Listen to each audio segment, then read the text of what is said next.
Hi there, this is John Wilkinson again from History Made Easier, and I'm looking at that early period of Weimar, after the German Revolution through to 1923.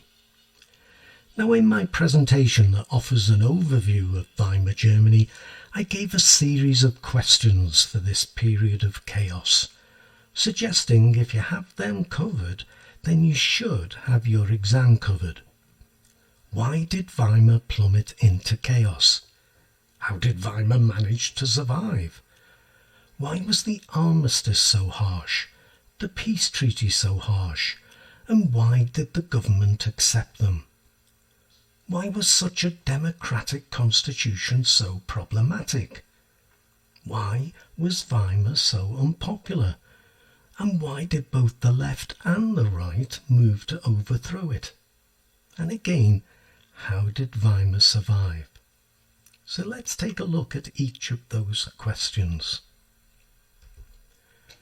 Why did Weimar plummet into chaos? The obvious answer is it was defeated in a war in which every country knew that defeat would come with a heavy price to pay. Look at what Germany itself did to Russia in the Treaty of Brest-Litovsk. In fact, the winners paid a heavy price. The loss of lives, enough in its own right for the loved ones, but for a nation it meant the loss of workers, consumers and taxpayers. And for Britain and France, there were the loans they had taken out, and which now had to be paid back. But for Germany, there were the terms of the Treaty of Versailles to add. The loss of territory, losing farmland and industry, and the loss of more people, which again meant workers, consumers and taxpayers. And there were the reparations to pay, and many Germans expected those to be considerable. Not as much as they in fact were, but still considerable. And add to this, and this is something often forgotten, Germany had little experience of democracy. Though there was the Reichstag, Germans had been used to the authoritarian rule of Bismarck, and after him, Wilhelm II. But how did Weimar survive? It survived in part because of that chaos. There was no organised opposition, or at least not well organised. Whenever the left revolted, the Spartacists in Berlin and communists on the Ruhr and in Bavaria, the Freikorps saved the Republic, though there was too the Groener-Ebert Pact. And when the right attempted to overthrow the government, the Kapp Putsch, the people stood up and saved it. And with the Nazis' Munich Putsch, the authorities were just not ready to accept such an extreme party. As for why the armistice and the peace treaty were so harsh, and why the government accepted them, well, with regard to the armistice and the Treaty of Versailles, you'll need to wait until I do a presentation on those things. But you will know how France felt about the Germans, and heaped blame on them for causing the war, and Britain too, if to a lesser extent. But why did Germany accept such harsh terms? With respect to the armistice, remember it was facing total defeat if it didn't accept the armistice terms.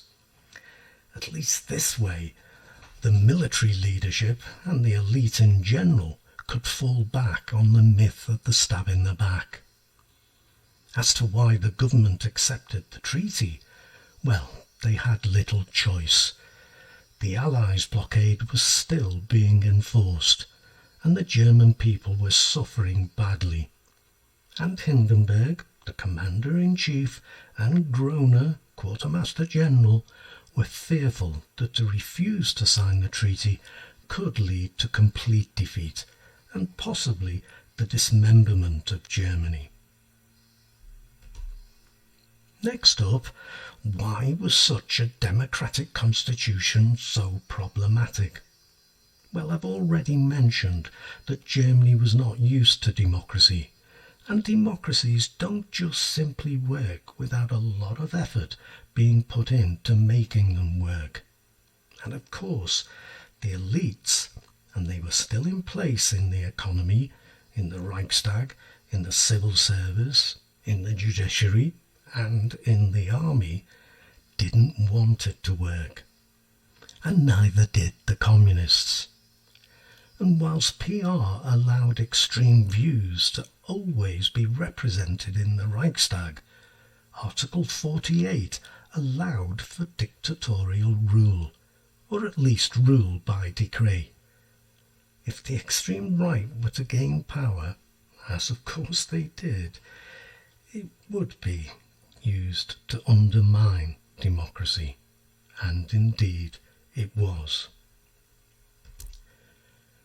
But why was Weimar so unpopular? And why did both the right and the left try to overthrow it? Well, Weimar was forever associated with defeat and the Treaty of Versailles, and later the added humiliation of 1923 and the invasion and occupation of the Ruhr by the hated French. And as both left and right tried all they could to make it hard to govern Germany, Weimar governments struggled to overcome the different crises: defeat, chaos, inflation, invasion and occupation, and hyperinflation. And its reliance on the Freikorps made it look weak. And PR didn't help matters either, producing endless coalitions that struggled and failed to hold together. And yet it still survived. So we are still left thinking, how?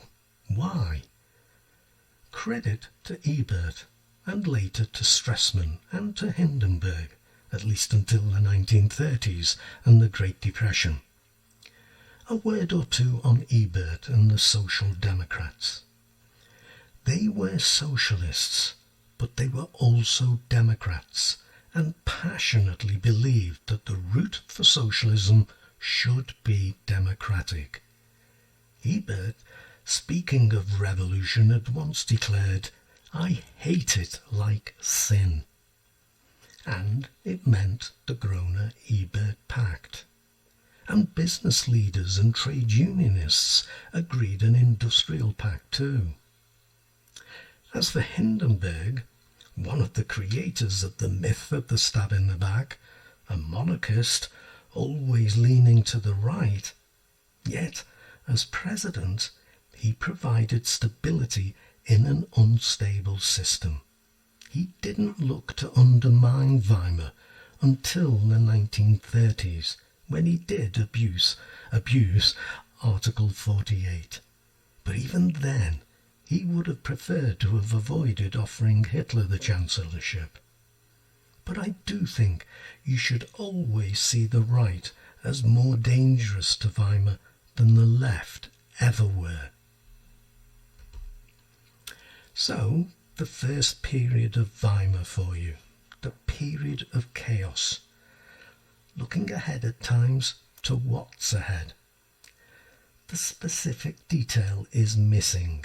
I can't get into that in these presentations, but I can of course in tutorials, and if that interests you, just get in touch with me, or better still get your parents to do so, at historymadeeasier@gmail.com, and we'll see if we can sort something out.